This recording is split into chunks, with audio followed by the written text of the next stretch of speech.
Seija Kijin, the counter-attacking Amano-jaku, a twisted yokai who aims to bring out the worst in people's hearts, yet often fails to do so. Seija could be considered the real antagonist of Double-Dealing character, where she manipulated the inchling Shimimaru Sukuna into doing the dirty work to further her ambitions of reversing the yokai hierarchy in Gensokyo, to make the weak rule over the strong. Though knowing her character and what kind of yokai she is, it's obvious her goals do not rise from altruism, but rather the desire to cause chaos on purpose. Often said to look like a small oni, hence the horns, an Amano-jaku is a yokai that provokes people into performing evil deeds, and it's also a contrarian by nature, doing or thinking the opposite of everyone else. Seija's character takes on both of those aspects to the letter, and all her appearances put it in the role of a petty troublemaker. The Amano-jaku is also said to derivate from the kami Ame no Sagome, who is the basis of another Touhou character, Sagome Kishin, and Seija does comment on that in the Grimoire of Usami. Finally, in Buddhism, it's seen as a symbol of wickedness, often pictured being stepped on by the god Bishamonten, who you may know as the inspiration for Shoutoramaru. That's a lot of background for a character that hasn't kept much relevance in the series, though she did manage to stay in the spotlight for a good while, enough to get her own spin-off game Impossible Spellcard, where a bounty was placed on her head for all the problems she caused. Though it seems that was dropped fairly quickly and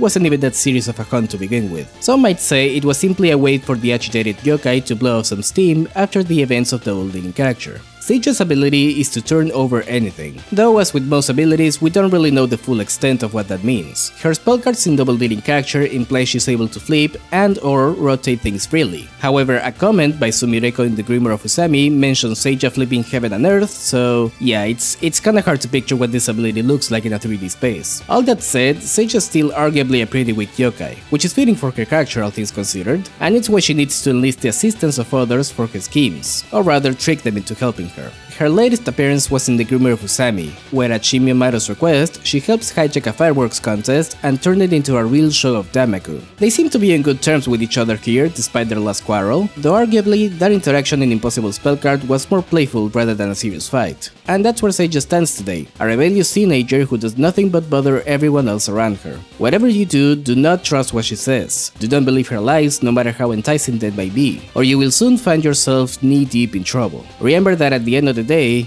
Amano-jaku can't really make any friends.